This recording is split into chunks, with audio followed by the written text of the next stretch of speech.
listening to the RMPodcast, the official podcast of Red Moon Productions. Here are your hosts, Brandon Davidson, Keith Cheatham, and Sean Sebastian. Enjoy.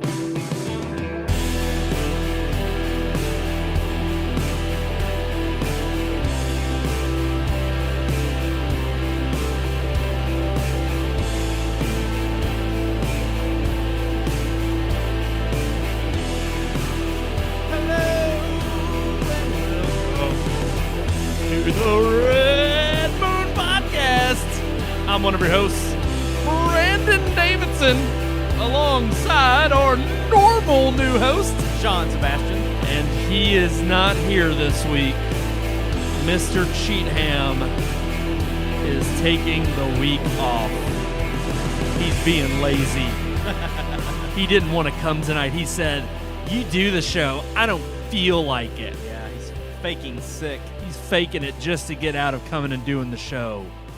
Well, he also had a little bit of one of those like home emergency kind of things that we all have to go through as homeowners. Oh gosh, You know those things? Keith actually is really he's I think he's under the weather because it's more of a head cold, like allergies. Yeah. I don't think it's like he's actually sick. He's not caught COVID. Nope. That's gone. That's long gone. But yeah, you're right, Sean. You alluded to there's actually, and then other crap hit the fan.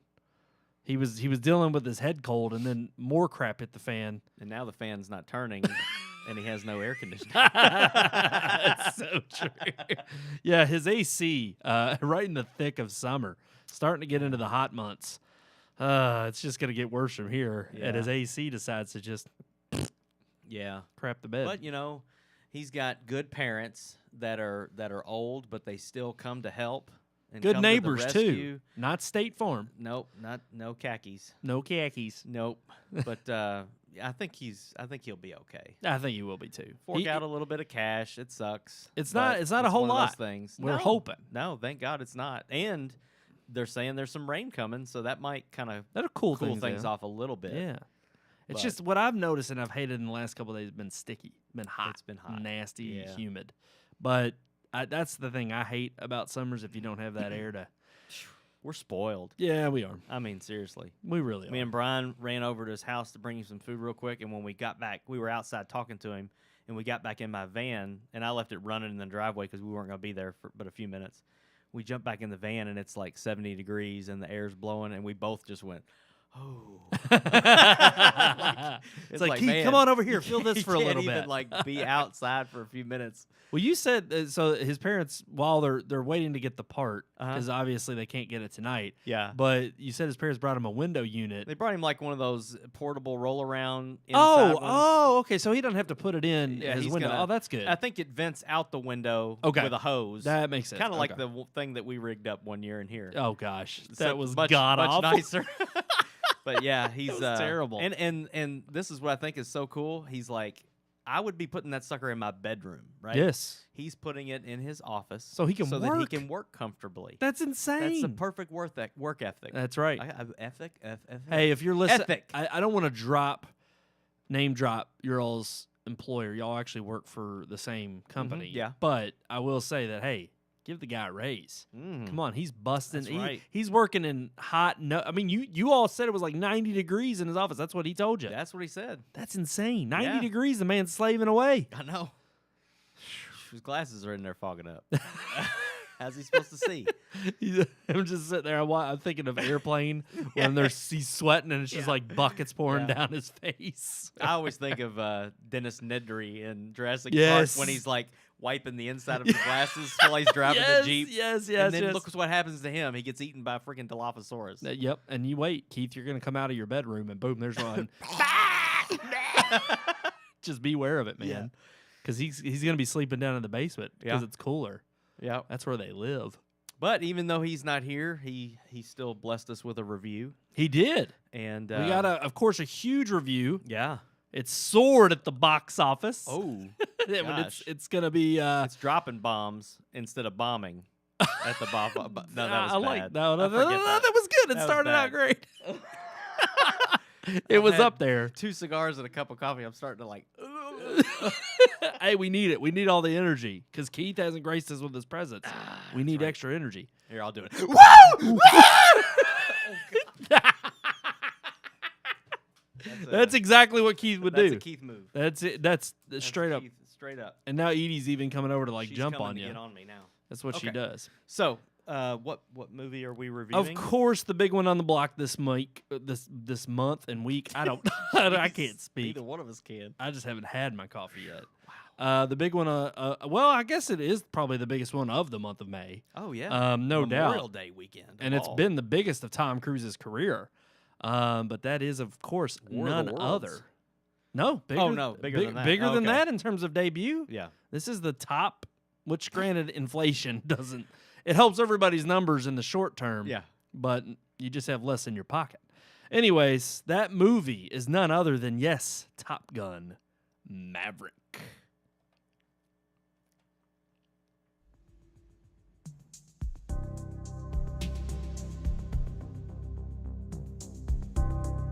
Revving up your engine, listen to her howl and roar. Metal under tension, begging you to touch and go. That's right, we're back on the highway to the danger zone. 36 years after the original film, Top Gun Maverick has arrived. Engines roaring to life, the boom of broken sound barriers, the rush of wind. Top Gun has grown to be a pop culture classic, a quintessential 80s film that combined action, romance, and a lot of heart, all to the beat of Kenny Loggins.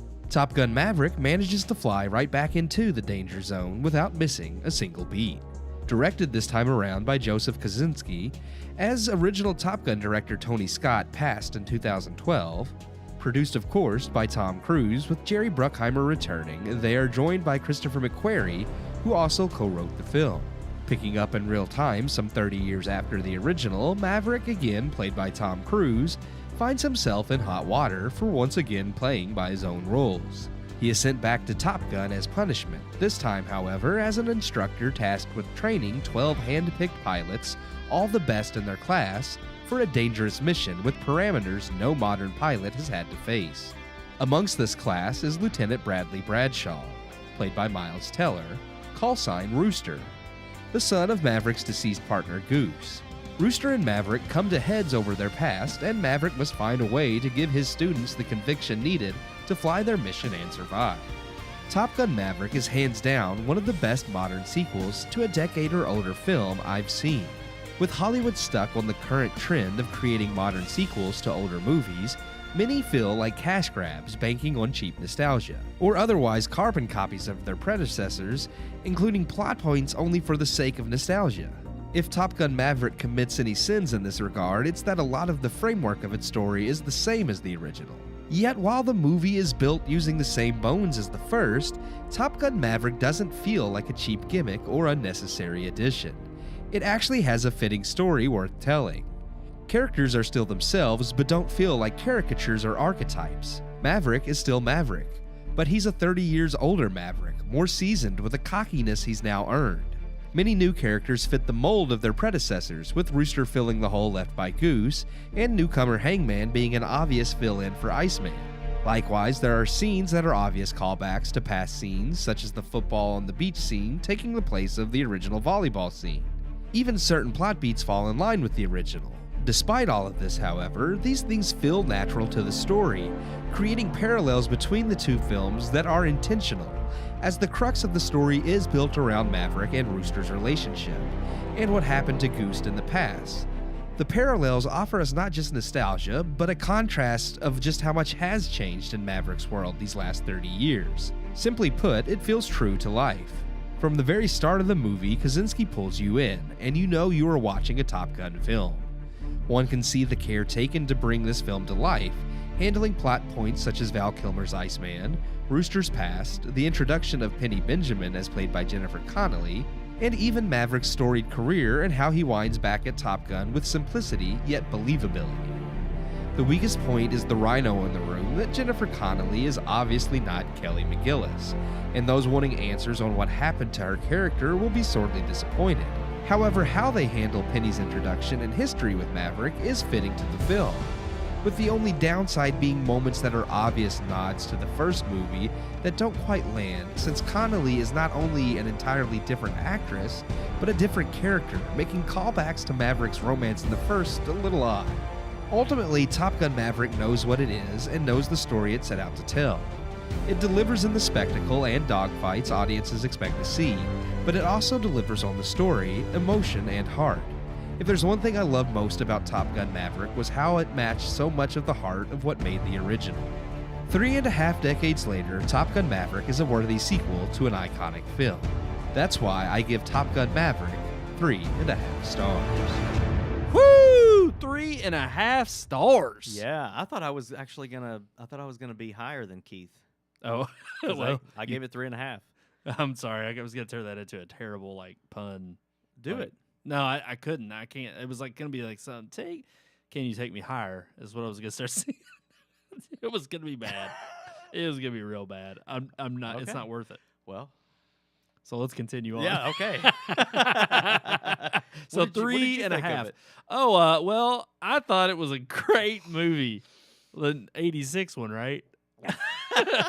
No, unfortunately, I was out of town this weekend. Mhm. I was at the lake down there at Kentucky Lake Okay, in Murray, Kentucky with my family. Land Between the Lake. Land between the lakes with no cell service. They're in the boonies. And I was hoping to see it.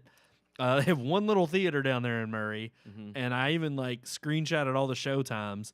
For one, nobody in my family wanted to go see it with me. Really? But nah, I mean, I didn't really talk it up. Plus, I kind of knew it would have been one of those weird things where if I had went and seen it, none of them would have cared. They would have been going just to appease me. Sure. But I was gonna go Sunday night, and then the earliest showing or the latest showing they had was 7 p.m. We were eating dinner at that time, so I was like, I'm not gonna make it. Yeah. So I'm gonna go see it hopefully either tomorrow or next Sunday because there's not anything major coming out this week. Yeah, it's gonna be kind of a rough week next week trying to find something to review. Yeah, we're gonna that's the main thing. We got to scrounge around for something that we can review next week. Mm-hmm. But I will say I did rewatch the first movie in hopes of seeing this one just to refresh, my memory, and wanted to really partake in seeing this one. And I'm looking forward to it because that was the other thing. I'm pretty sure the theater down there did not have IMAX. And No. this just seems like this is one of those movies where this is you go and see this in the best fidelity possible. So supposedly there's a theater in Lexington that has the moving chairs. Oh crap! And they showed this movie with the chairs that move with the and I want to go do that.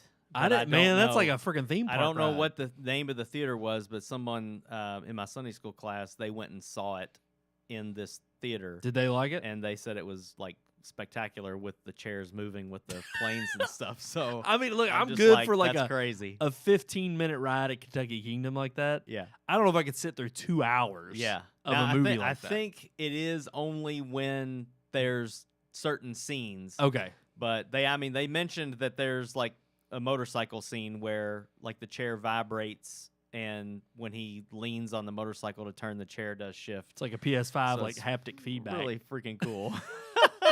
I would love to see it that way because in IMAX you're holding on to the armrests regardless. Yeah. Because the airplane scenes, the jet scenes in this film are leaps and bounds better than the first. And the first was pretty good for the at time. the time. Yes, Yeah. it was. And I read an article that said that they paid $10,000 a day. $11,000. $11,000 Yes. a day for these planes to rent the planes. And then Insane. And they wouldn't let any of the crew fly them. No, They all were No. in the cockpit, but No. they weren't able to fly. I have no doubt Tom Cruise could fly one. But I mean, he has a helicopter license. He has his pilot. yeah. I mean, he can fly anything. Yep. But yeah, I get it. But again, to know that there's someone piloting those planes, they make him look like he is flying that plane. Yeah. It is legit. And the camera angles that they use in this movie really set the bar on any kind of aerial my shots only, like that. It's not fantastic. issue, but that was the one thing that I no doubt knew was going to stand above the original. And again, not to knock the original, you only had so far an advancement in technology at the time. But my gosh, there was one extended scene they showed at right before Doctor Strange. Yeah. And I thought it was okay It wasn't amazing to me, but I also was like, I kind of don't want to see this just without context. I'd rather see this in the movie. Sure. Because I'm sure it's going to be even more spectacular within context. So, but I already kind of immediately was like, oh, this is going to be, you throw IMAX cameras on there. Oh, yeah. And you look at the original, it's like a night and day difference. Yeah. In terms of how they captured this. Yep, and absolutely. you saw, of course, in the review footage there and just within the trailers, that it's insane how ridiculous the camera angles are from the dog fights. Yeah, one of the things you'll notice from the first movie to this one is in the first film, anytime it shows him and Goose or anybody in the cockpit, you only ever see out the glass, you only ever see blue sky. Yeah. So, or maybe some clouds, because they're probably filming that in a fake cockpit. And I don't know, maybe they really flew, but in this one, like, you see the ground, you see the other planes out, almost touching wings. Like, a lot of the piloting is, I mean, the Navy, I'm sorry, Air Force, but the Navy has the best pilots. That's where you get your Blue Angels from anyway. Like, they have the best pilots.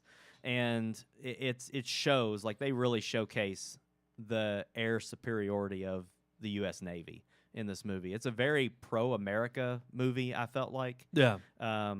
It doesn't go woke at any point in the movie. That's what I've heard. It actually kind of even jokes on some of the tropes that we see in a lot of other things. Good. So the one thing, it never names an enemy in the movie. You don't know if this is Russia or China or whoever. So they kind of hold the cards close to the chest on that. But it does give you kind of a showcase of the fact that we go in there with planes that we've been flying for 20 years, and we can still outman and outgun even these fifth-generation fighter pilots or fighter planes that the enemy is using. Right. So I overall, I agree with Keith's review. I give it 3.5 out of 4. Wow. Really, the half star came off for me because of the lack of depth that you get from the relationship with him and Jennifer Connelly. I felt like every other relationship with him and Miles Teller being Goose's son, the emotion and the backstory, you already have the backstory, but it repeats and shows you bits and pieces, these flashbacks, and kind of gives you a refresher on why that tension and that emotion is there. Yep. And then you also find out a new piece to that puzzle that has to do with Meg Ryan's character and so Goose's wife and the boy's mother. Yeah. So it kind of fills in a little bit of a blank there. But then you have this relationship with him and Jennifer that don't really. It kind of comes out of nowhere. You get a small grasp on they know each other from somewhere. He dated her in the past or whatever. And granted, there's been a lot of years there, but it doesn't do anything to explain where they met or how they met or when they dated, or you just know that they've been off and on over the years, and he's broken her heart a couple of times, and this time he might not. So it's kind of like it's just, I didn't feel like it was enough, and but I'm at least glad, I will say, that they didn't, and I know a lot of rumblings on the internet about, they should have brought Kelly back, or they didn't because they're fat shaming, or, whatever other reason they can come up with. Yeah. And like, look, I don't know if they approached her or not. I don't care. Yeah. I honestly think it's one of those things where I'm glad that they didn't really address any of the drama that might have happened. Because, it is. It's been 30 plus years, and they do it in real time. Yeah. I mean, at least that's what Keith has told me. Yeah. But I also am glad that they just kind of drop you in the middle of things more so than they try to explain too deep. Or I would say, you can always tell when they're trying too hard. And one thing I've heard about this film that it does really well is it's a sequel without trying too hard to lean on nostalgia, even though it has plenty of nostalgic moments. Has it there, but it's not needed. And it also apparently does something with nostalgia in a way that it doesn't seem like it's just leaning heavily on it only so that you can say, oh, well, they just want all the fans from the first movie to come and see this. Yeah. And that was the other thing that I loved about the first film, rewatching it. You do get a sense, and I'm glad you said it's not woke, because so often so many subtle, thinly veiled plot lines. I mean, hell, take Doctor Strange, for instance, with, America, that character in that movie wearing the LGBTQ pin, and of course then they have like a side plot with her coming from a planet with only women and her having 2 mothers. But it's always like there's never anything more other than just, hey, check that off, check the box off. And the thing that I love going back to, whether it's old John Hughes films or the original Top Gun, or a lot of 80s films just had this, you build the characters and the scenery by just showing natural conversations with people, and by literally just letting these conversations showcase the characters' motivations. And I mean, even just take, like you said, Goose's wife, Meg Ryan, and her kid. They're not even in all of Top Gun, but the way Goose interacts with them and the way she interacts in just a few scenes with him and with Tom Cruise, and you just get a feel of camaraderie and friendship that's been there for a long time. And it's really family. well done. Exactly. And it's like, it's not hard to have that, as long as you cut through all the BS of, we got to check this box off because that's what gives us the point that everybody's going to agree with. And to me, it's just lazy writing. I think a lot of it just is just ways to, it's cheap, throwing you a cracker just to say, hey, all right, we threw that in there just to appease you, and now we know we're going to get a good review. Yeah, well, it also goes to show you that when they do that, it's cheap, and it shows that I think it shows that they don't really believe it.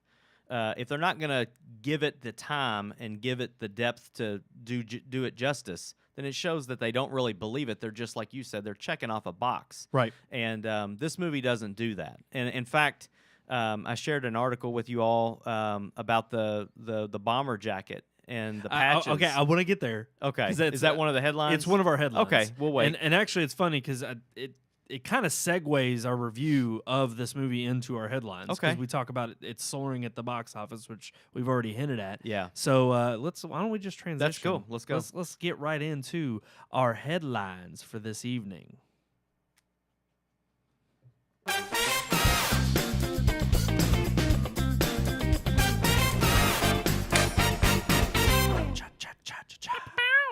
Hey, you did it for you there, Keith. That's just all I got. That's all I got. You did it for our fellow who couldn't be here with us tonight. That's right. So yeah, let's talk about that. Not specifically that point. That's kind of the second point we wanted to bring up. But obviously the big one is just how massively successful this film has already started out to be. The biggest box office debut for Tom Cruise in his entire career. And I can't remember what the last movie was that they said was even just... It's the first movie in like a decade, I believe, that's crossed $100 million starring him. And I just think it's interesting because we've obviously had the last 6 months and ever since December when people were claiming that the failure of West Side Story and so many others that just were possibly getting overlooked was because people were still fearing the pandemic. Yeah. Obviously, that was completely absurd. Considering you had just had Spider-Man come out right before that completely destroyed the box office. And now here we are 6 months later, and yet again another box office. And you could even say, like we were alluding to with it not being woke, that's 2 huge box office like smashes from 2 major franchises that don't allude to any kind of woke behavior or wokeness within, inherent within it. Yeah. I mean, I don't know. I think that's a pretty telling sign as to how popular I think these films can continue to be and how people want to go see movies without having some kind of political jargon and agenda shoved down their throat. No, I completely agree. I think this is a different article, but I think Pirates, it may have been one of the Pirates films that was the second biggest that week. Because I know the one article that I read says for Memorial Day says a weekend. Johnny Depp opening was this one beat it. That wouldn't surprise me. For the opening. But yeah, you have Tom Cruise, the star of Mission Impossible and all of these other films. I hate to say it, but after them doing such a good job with a Top Gun reboot, which one of the things I read today was them saying that a Top Gun 3 is on the table, but it's kind of they're letting this sit. Well, and they're not going to do anything immediately, but it is in the air. Why do you think they're taking that route? I mean, do you think they have any reason as to why they may be playing it a little safe? Because at this point, I forget what the last movie was that we, what was it? We reviewed. We thought it was garbage, but it was so successful that it was already stamped like the day it came out that they're already doing another one. It was within our litany of previous reviews. I'd have to look up. But yeah, why do you think? I don't know. I mean, my thing with Tom Cruise is he's got the age on him, but he still does his own freaking stunts. And I really think he's got it in him to do another film like this. And I mean, the Mission Impossible trailer that I saw, which is a 2-part film, which I had no idea that it was going to be 2 parts. I don't think anybody did. That looks amazing. And I just feel like it's, he's not done. And if this movie has the success that it has, and it keeps rolling with it, which I think it's going to, because I think after Memorial Day weekend, with a lot of people out of town and going places with the family, I think they're going to get back and they're going to be like, oh yeah, Top Gun came out last weekend, let's go see it. And I think it's going to gain more traction. But which is crazy because that's kind of the reason they brought it out on Memorial Day weekend to begin with. Yeah, was because they were hoping for that foot traffic. I wanted it supposed to release in 2019, 2020. Well, Keith looked it up on the way out the theater. It was supposed to come out July of 2019. Holy crap! It's been that long. Then they moved it to May of 2020, and now here we are in May of 2022. Right. Because 2020 with the pandemic. Yeah, I forgot they pushed it back. So this movie's been, ready for a long time, and I think people were waiting for it. This was a big movie that they were waiting for. As far as story goes, with a third film, I think again the first film sets this second one up really well for, to exist. But a third film without, I don't know. I think they can definitely. I want them to pull it off as good as this one was. But at the same time, I'm kind of like, okay, you brought this back after almost 40 years. Like, let's just leave it. Yeah. You did such a good job. Let's don't ruin it. Well, I was going to say, something else. I think, especially with how much positive word of mouth this has gotten, with how you handle, kind of to steal the phrase from Scream, the latest one, a requel, reboot, sequel. Yeah. So many have praised this is how you do nostalgia, but not overdo it. Yeah. And again, I can't wait to see it because of that positive buzz.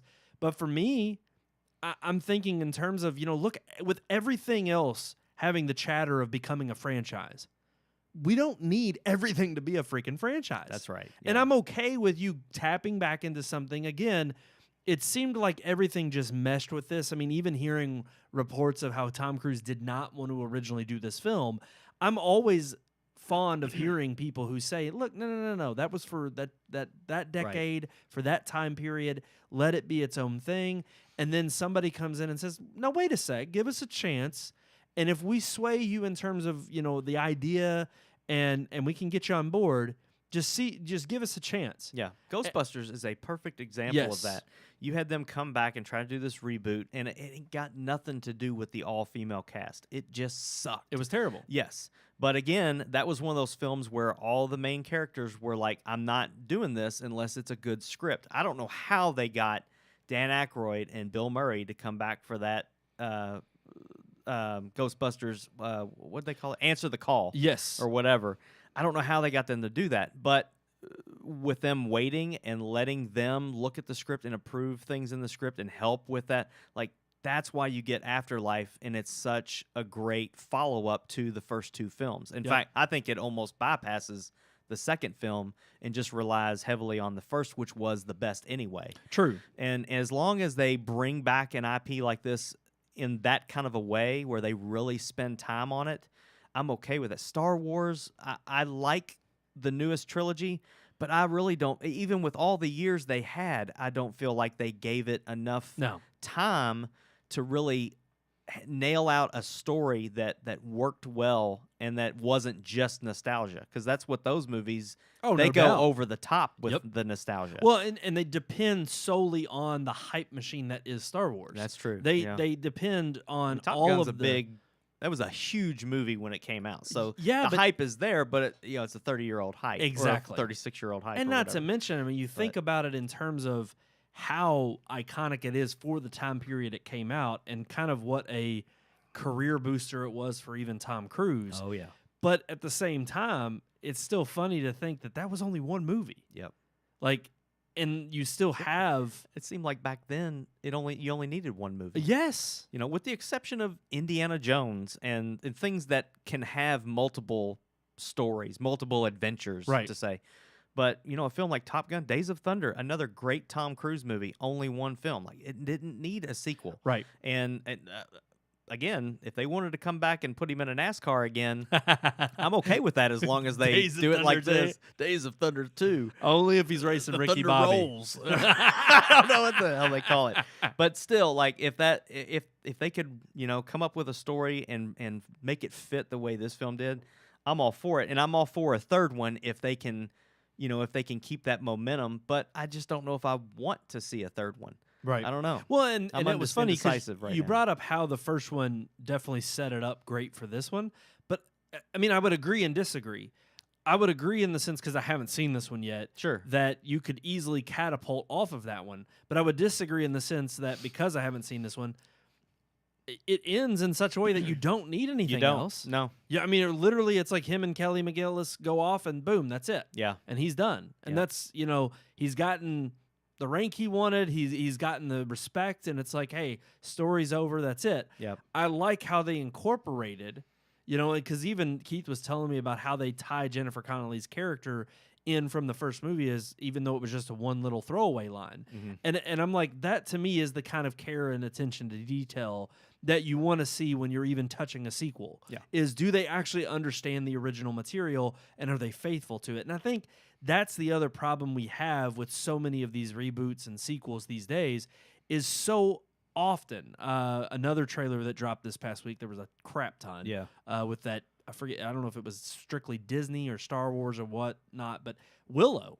Yeah. Oh, yeah. The series coming out to Disney Plus later this fall. Yeah. And I'm sitting here thinking, like, I haven't even seen the original. Yeah. I've only heard you and Keith hype it up. Yeah. And Well, as it's this, a cult classic. Right. Yeah. And yet, seeing the trailer and how they approach it, I was immediately like, holy crap, this is something that I kind of want to watch the original, and I'm looking forward to this. Yeah. And it felt the same way with this movie. I can't tell you how many times I saw the trailer because of how much it got pushed back. And I honestly just kept rolling my eyes because I was just tired of hearing about it. Yeah. So I'm glad I'm hearing the word of mouth now that it's lived up to the hype. Yeah. But I almost feel like way too often people get caught up in the hype machine, and then they also get caught up in the, well, we got to throw in this agenda. And then what happens is either they go into they jump on the bandwagon of everything's got to be a franchise, and we're also going to take what you loved and we're going to completely turn it upside down on its head and make it into something that you don't even understand anymore. Yeah. But yet it's got the same name. Yeah. Like, that infuriates people. Yeah. I really, actually, from the trailers, I thought they were doing this with Top Gun because, and you've seen the trailer 1,000 times, so you know there's a scene in the trailer where he's flying, you know, like a supersonic space age looking plane towards the beginning, blows the roof off the guard shack and stuff, which that actually happened, and they didn't plan that. They destroyed a whole set. Awesome. That plane flies over in the shockwave or whatever blew the roof off, and that wasn't amazing. planned at all. But you know, when I saw that, I was just like, oh my God, if they put him in like a spaceship or something in this movie, or make him like this, you know, at the end of the movie, he gets in this super special plane and goes off and does, I'm like, this is going to ruin it. But the way they roll that in this film, towards the beginning of the film, making him like a test pilot with this stuff, like it was perfect. I mean, it was absolutely perfect. But I really thought from the trailer, I was like, man, they're gonna one up the first movie and put this guy in a freaking spaceship or something stupid, and they didn't. They stuck to the original thing, and even better towards the end of the film, there's another plane that's used, and it just takes you right back to the first film, and it's freaking amazing. But it's got a. Have you ever seen Behind Enemy Lines with Owen Wilson and Gene Hackman? It's a great movie. You should see it. But it even pulls a little bit of a story where it puts them on the ground and not just in a plane, and it was great. So they take you out of the plane for a little bit of Yeah. the film, and it made it so good. But again, going back to whether they should roll into a third one or not, I don't know. Just it's like kinda let it settle? Just let it Let 'em- set. yep. Let it wait a few more years or something and see what See, happens. And I but- think maybe that's another thing too. Is so many of these, like, again, after the MCU success, it's Yeah. kind of this whole phenomenon of, well, once we strike gold, we got to keep milking it for all it's worth and run the rig dry, because if Yeah. we don't, yeah. well, then now we're screwing ourselves out of more money down the road. And I'm like, no, actually, for some franchises, if you're going to make it, a franchise, Yeah. it wouldn't be a bad idea to let things settle. I mean, granted, we're going to really see the test of this when Avatar comes out later in the year. And Indiana Jones 5. Yeah, they showed the first screenshot of that. Yeah. And of course, it has to be a silhouette of Harrison Ford, because they don't show you all of the things that are holding his body up. Yeah. So- Well, wires. He's got wires. He's got like a skull suit holding his body the whole time. Yeah. He's crashed his plane like 3 times. They need to hang that one up for sure. See, that would have been good if he was in Top Gun. Oh my Like, god. oh man, we can't put him in a plane. Yeah. We need to call Tom Cruise back. This guy can't pilot this. Yeah. Yep. Alrighty, guys. I think we've kind of talked about it. Oh, no, real quick. Let's talk about the flag thing. Yeah, because I Yeah. think this is another reason why we need to show our love for this film and absolutely support it. Yeah. No doubt. Go ahead. Yeah. Oh well, the article that I guess we're gonna have that linked. yes, it's in the description so below. it's when you see this posted tomorrow. Yeah. So apparently, early on in the production, he has his bomber jacket. Not to give too much away, but he wears his bomber jacket from the first film in this movie. And when he pulls it out of his locker and wears it through part of this film, there's some patches that are on his jacket.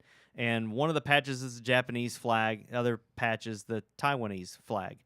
And to make this movie releasable and to make more money in China, they originally intended to leave those patches off the jacket because that might offend China. So apparently it was one of Tom Cruise's voices and also some of the producers that said, no. This is part of the original film. In the 80s, when he wore this jacket, those were allies, and that was definitely part of the the Navy, and not part of our Navy, but it was something that they obviously had ties to, and it was like, no, we're not going to take those patches off just to appease China.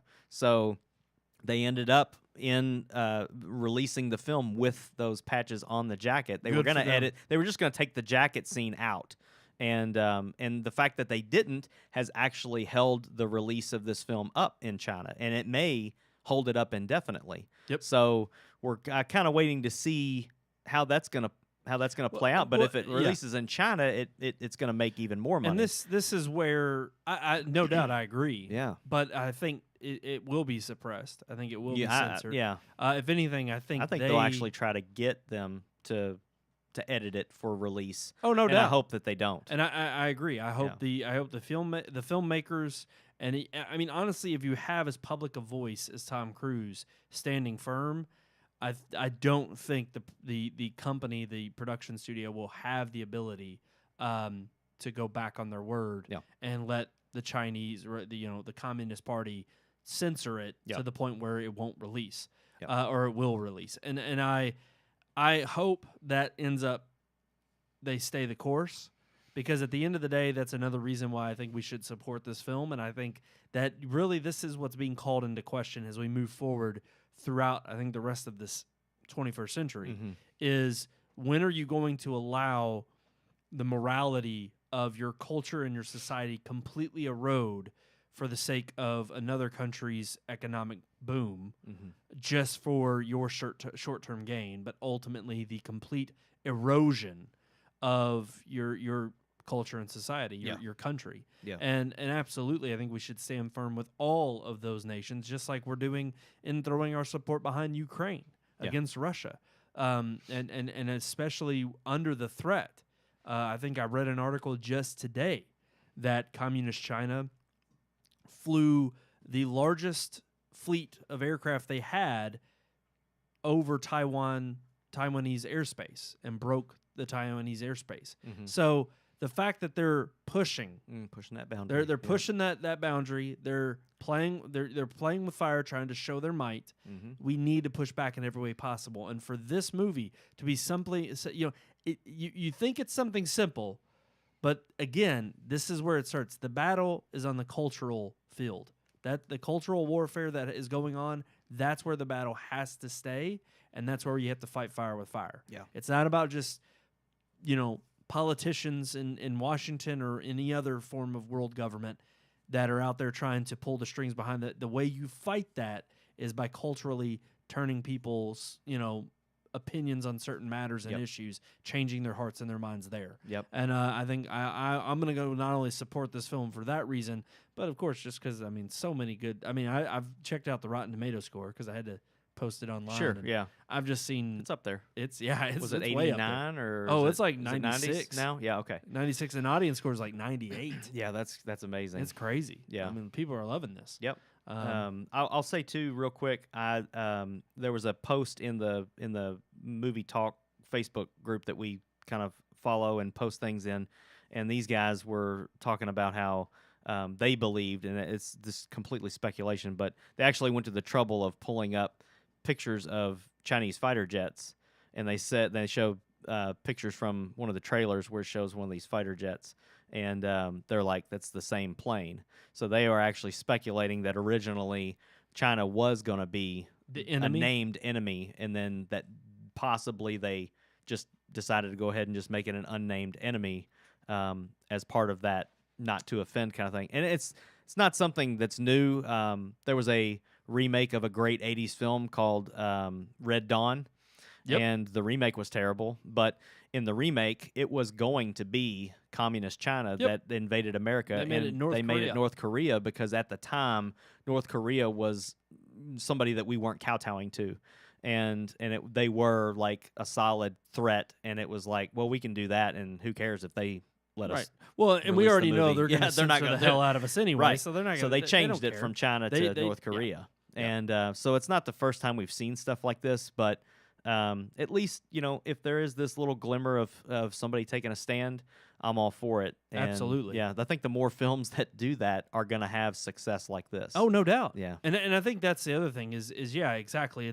It's what market do you want to depend on? And you could think that they're always going to go for the sure thing if China, but honestly, look, Marvel movies may continue to have the best bang for your dollar as far as, that investment. Yeah. So be it, but it's like I still don't think the power culturally is with the Chinese market to set that precedent. No. It's still primarily going to hinge on does it catch on here? And I still think we're at the forefront. I think that could change if Yeah. we make terrible, drastic changes in our own culture Oh, yeah. and don't fight back. Like we try to do every week here on the Red Moon Podcast. That's right. Uh, I mean, when you're making a film about the American military might, yes. it shouldn't cater to China. No. it should be for us. Exactly. And It's and again, showing our strength. you don't think and it was our- strategic that they put it on Memorial Day? Absolutely. So that's another thing that I'm also glad that they kind of didn't, abandon that, that kind of fight, that vigor that they had in the first movie Yeah. of holding up our American military might. Yep. In terms, because honestly, that's the thing. I was watching the first one, and I'm like, throughout parts of it, I'm just sitting here thinking, this is a glorification of not only our might as a country, but the technological advances and the amazing things these heroes do when they Yeah. go and they fight, for our country. Well, I think it's amazing that both films just show the teaching and the training Yeah. of the U.S. Navy. Like, it's not until the very end of the first film that they have any kind of an encounter with an actual enemy. Everything up Right. until that It's all point is training. just them at Top Gun at the school. Yep. And this film is similar. It's very similar. It has to do with training for a mission. But again, it shows the intense training Yes. that our fighter pilots go through. and the technology that it takes to land a plane on a ship and all this stuff. There's a scene in the movie where the landing gear's broke and they freaking land this plane on a ship with no landing gear and a net catches them. And that's a legit thing. I had to look it up. They literally do that. They can catch a freaking plane that's coming in at hundreds of miles an hour. Just seeing a damn plane, a fighter jet taking off from a huge aircraft carrier in the middle of the ocean is amazing. Oh, yeah. It's insane. It's awesome. And I'm just like, that's what I love. I love that this movie is unabashedly about, yes, we have these like little scuffles that are going on. You know, that's kind of the whole heart of, you know, between Goose and Maverick's character, you know, they're quarreling. But ultimately, it's like the things that they're ultimately trying to achieve of being the best fighter pilot, it still does nothing but stand to benefit the might and power and the light that I think America is to the world. Yeah. And what we can be. And I think that's the other thing that I'm hopeful about in watching this and cheering it on and its success is we do need that as a country. We need these movies every once in a while to rally behind. I mean, look, I'm not opposed to movies that want to take critical looks at our country and things that have been, you know, black spots on our and there's nothing wrong with that. Yeah. But I hate that so often that becomes the focal point, especially when you don't do the same thing and magnifying the lens on other people and other countries and the things that they've done, the atrocities they've created. Well, because, you know, that's the funny thing is like, you do so much time, extensively focusing on America's wrongdoing. And it's like the reason you don't care about other countries' wrongdoing is because, you don't care about those other countries as much. And you don't realize how impactful America is in general on the world stage and how much actual good it's done. And I think we need movies to focus on that every once in a while. And I'm glad that hearing from you and Keith, it seems like this movie definitely does that. Yep. So I hope I'm glad. I can't wait to see it, and I'm glad for its success. All right. Moving on to not the second headline you see on your notes there. Kind of skipping over that. I just want to briefly talk about, sadly, we had a passing this past week of Ray Liotta, passing at 67 years old. Very young.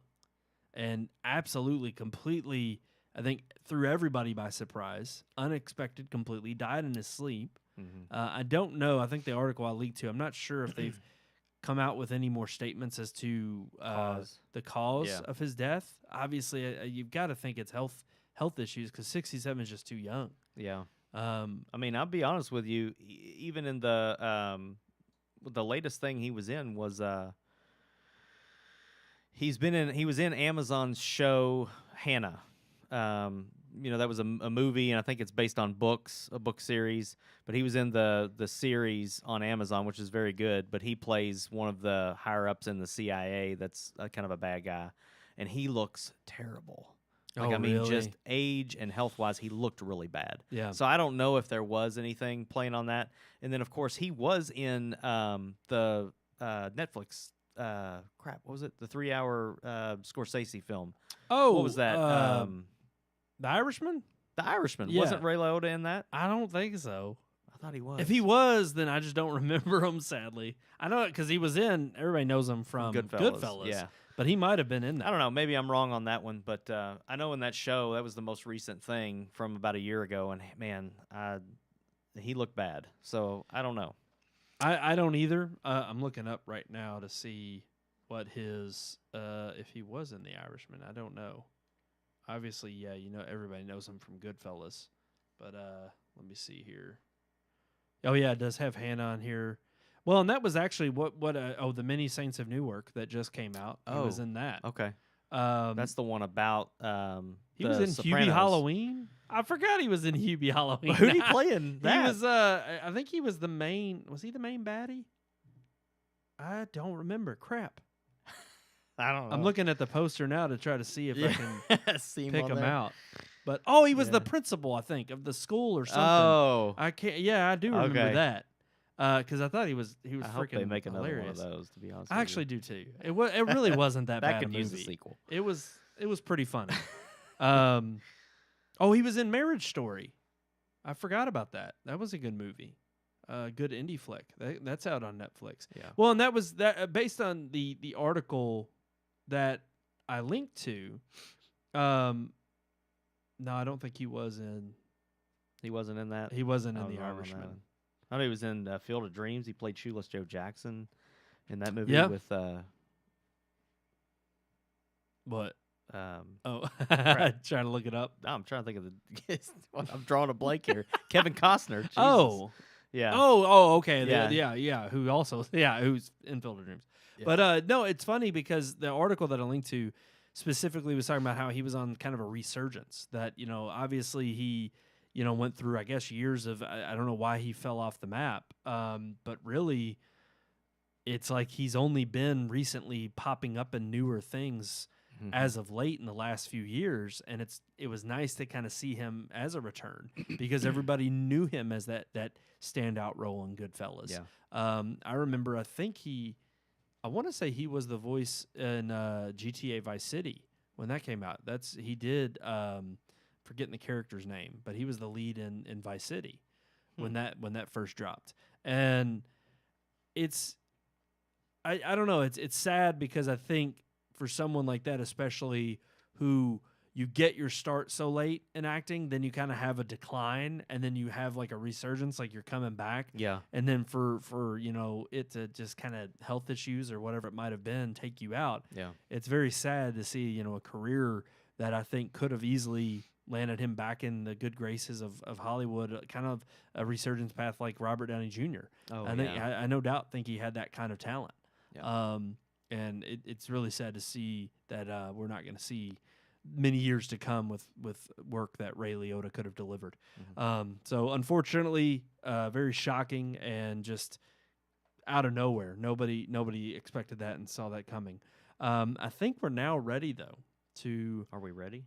Finally end our show with a unique weekly segment. You know what that unique weekly segment is, Sean? Relationships. Whoa! Let's talk about relationships. Let me tell you about the birds and the bees and the flowers and the trees and the moon up above and a thing called love. Love. Let's talk about love, people. Okay. We'll What's talk the about- topic? It's not about love. It's about loneliness. Oh gosh. Wow.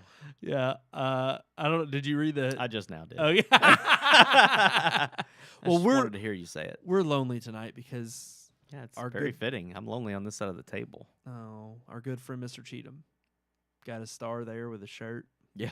He'll be back next week, guys. We hope. Oh, he The will. Indians always have a chance of He taking will. him. You never know. Oh yeah. But yeah, I strictly just wanted to talk about. I don't know if we've ever talked about this subject. We may have and kind of talked around it and Okay. brought it up with other discussions. Mhm. But yeah, it was really kind of like, do you ever encounter loneliness and how do you deal with it?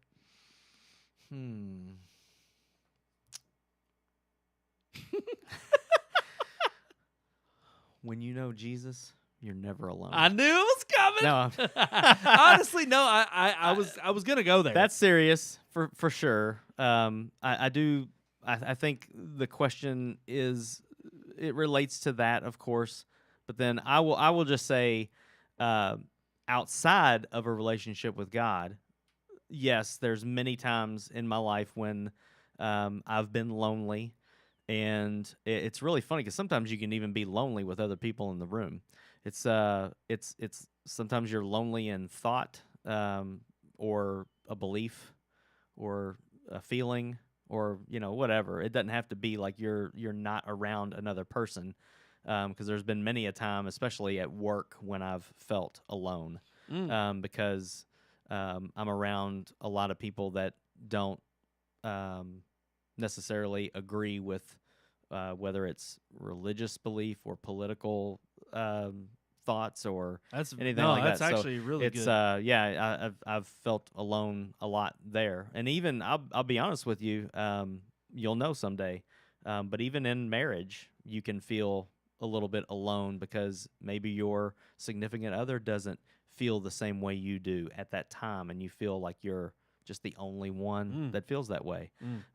So it's loneliness is part of the human condition, and we're all going to deal with it, and how we deal with it, I think, is what really matters. And your second part of the question is, how do you deal with it?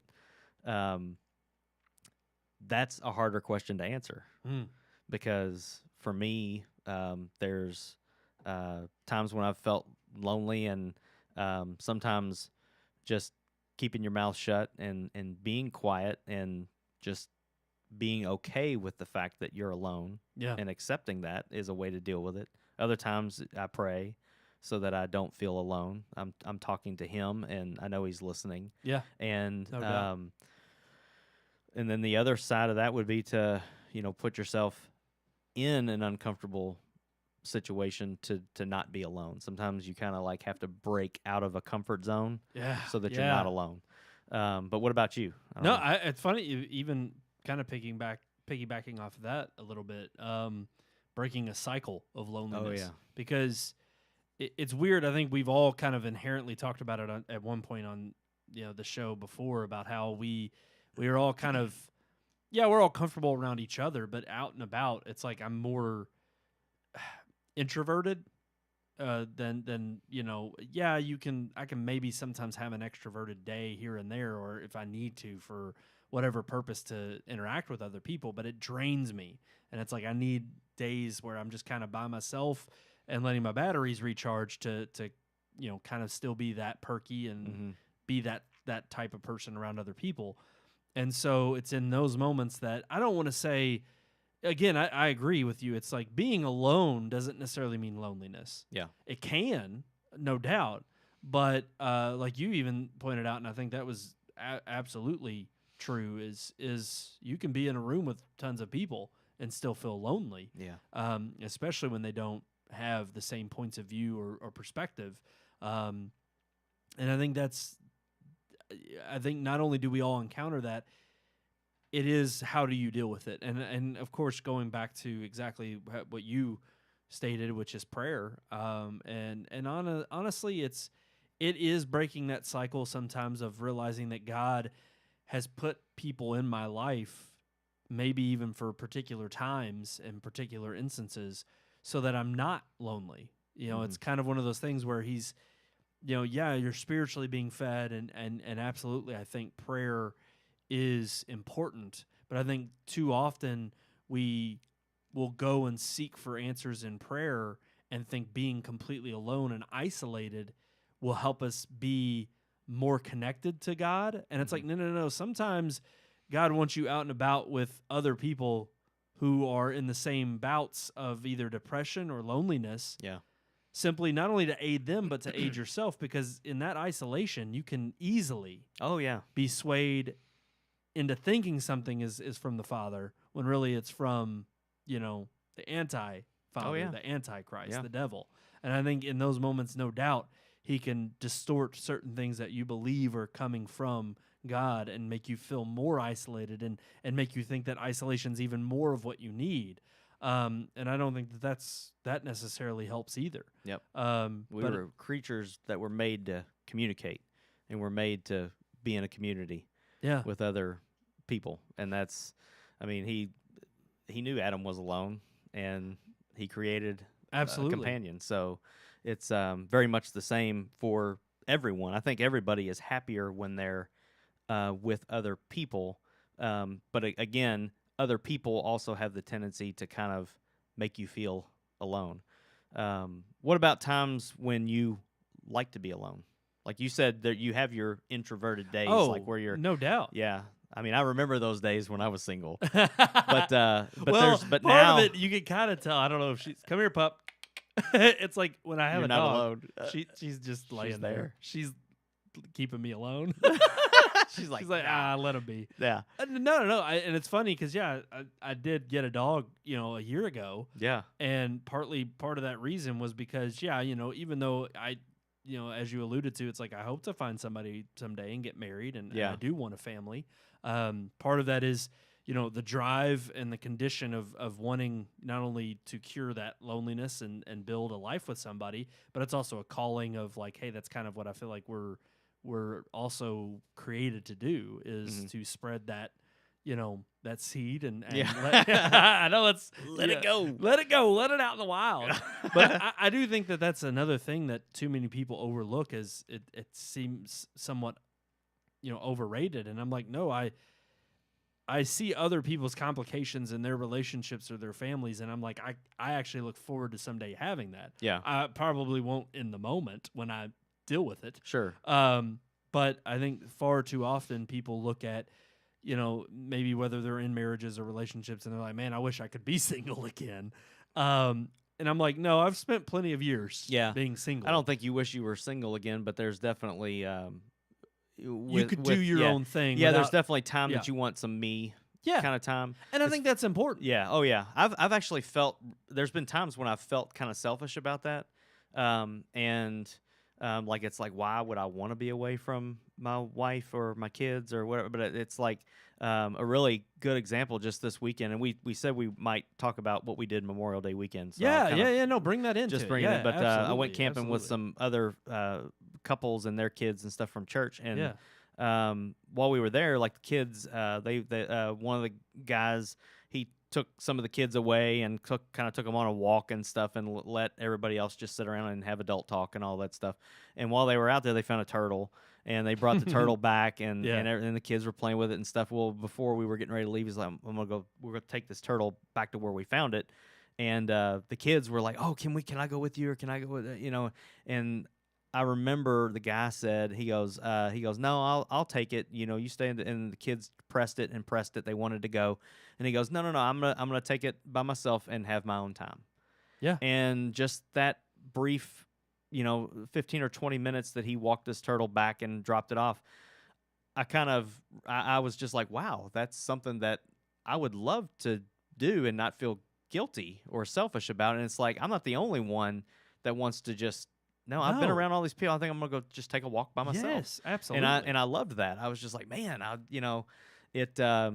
it was refreshing to see someone else, appreciate just a few moments, to do his own thing. He said, I want to go walk and enjoy the nature and drop this turtle off. And no doubt he spent a few minutes, in his thoughts and prayers even, and I really respected that from him. So it's like I definitely feel like loneliness can also be a good thing sometimes. Absolutely.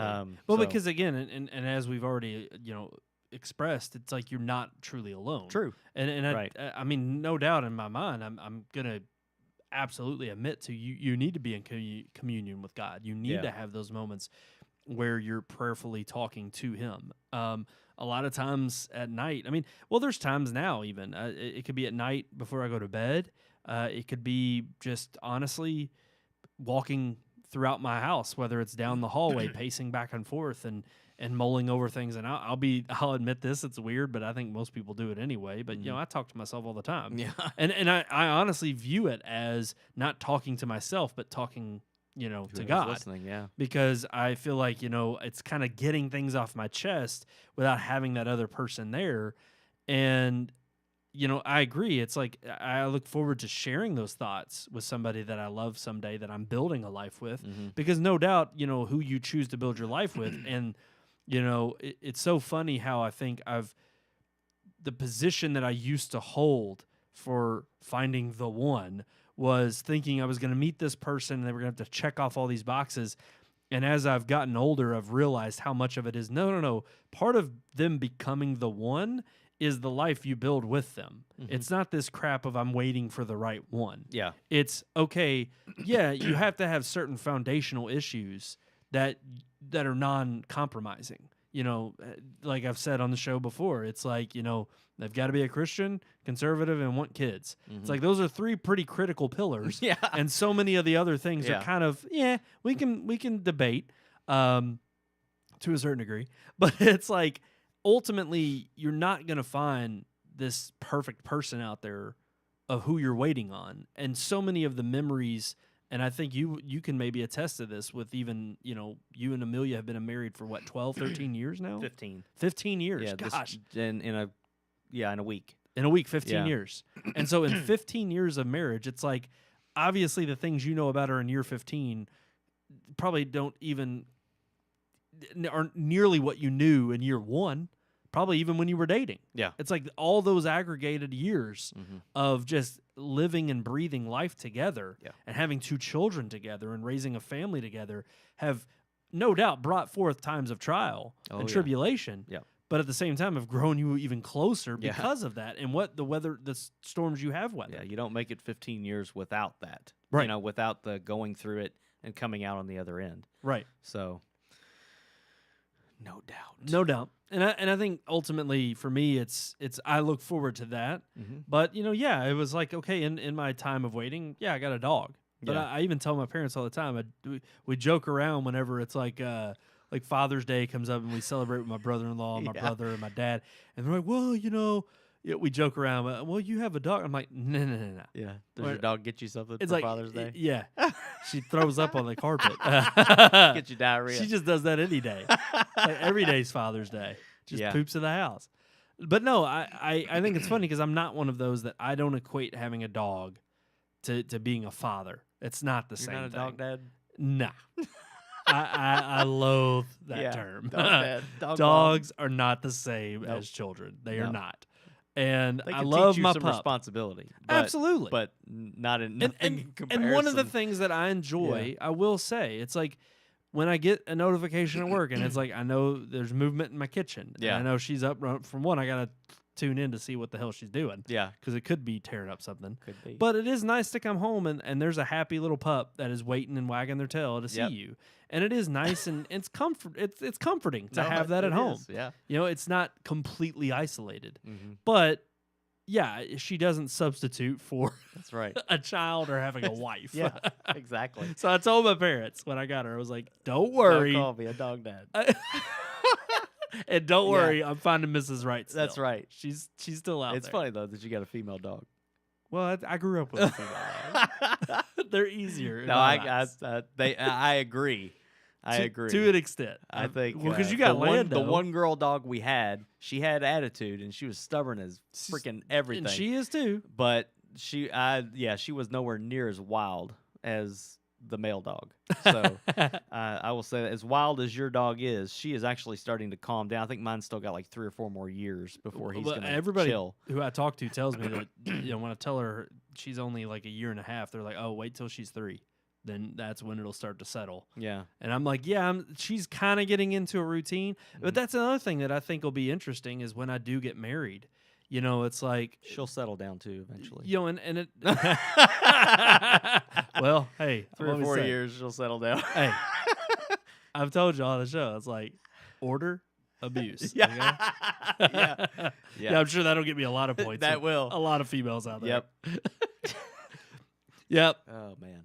Good deal. Yep. So how does everybody out there deal with loneliness? I don't know. What can they, if they wanted to tell us, how would they do that? I'm pretty sure they could email us. Yeah. And we do that every single week. We throw that out on the show. Yeah. Do you happen to know what that email is? I do. Why don't you tell everybody? It's, wait a minute, I forgot. RMPodcast? At redmoonproductions.com. Nailed it. RMPodcast. I can't do it as good as Keith. He's got that Can low. he call in and do it real quick? That'd be great if he could. I don't think he's going to. If my phone He's not starts even. ringing, I don't think I'll he's hook watching. it up. I don't even know if he's watching. He's dead I have asleep. not got a comment or nothing from him. He probably was gonna go downstairs in the basement, and he probably crashed upstairs because it's so freaking hot. Yeah. And he's probably just crashed out on the couch up there. You're probably right. Dogs licking in his mouth and everything. He's got 2 dogs. Oh, one on each side. Just going at him, Yep. keeping him cool. Yep. Right there at the bottom of your screen, RM Podcast at redmoonproductions.com. And also at the bottom of your screen, Red Moon Book, Red Moon Tweet, Red Moon Pics. Follow us on all of our social media. Like, share, subscribe, and search for Red Moon Productions on YouTube to find our page there. Thank you all so much for tuning in this week. And, of course, follow us on our social because we'll have to let you know what we're going to review next week. We'll come up with something. We got there's something out there streaming. That's true. I mean, you'll There's be a done lot out there streaming. You'll be done with Stranger Things by then. Everybody who's binging it, you'll be. Man, I heard some bad things about it. I don't know. I don't know if I'm gonna watch it. I'm gonna rewatch everything because I got to start over. I have no idea what's going on in Agreed. that show. I pretty much remember the first season. Yeah, after season. But season 2, two, I I only don't- watched yeah. like 2 episodes and I Yeah. stopped. I'm with you. I need to. Let's continue. start over together so we don't have to go it alone. cure that loneliness. That's All one right. thing you can do together. That's right. Alrighty, guys, that's going to do it for this episode of the Red Moon Podcast. Thank you all so much for tuning in. Until next time, I'm one of your hosts, Brandon Davidson, alongside our normal new host, Sean Sebastian. and he'll be back with us next week, Mr. Cheeto.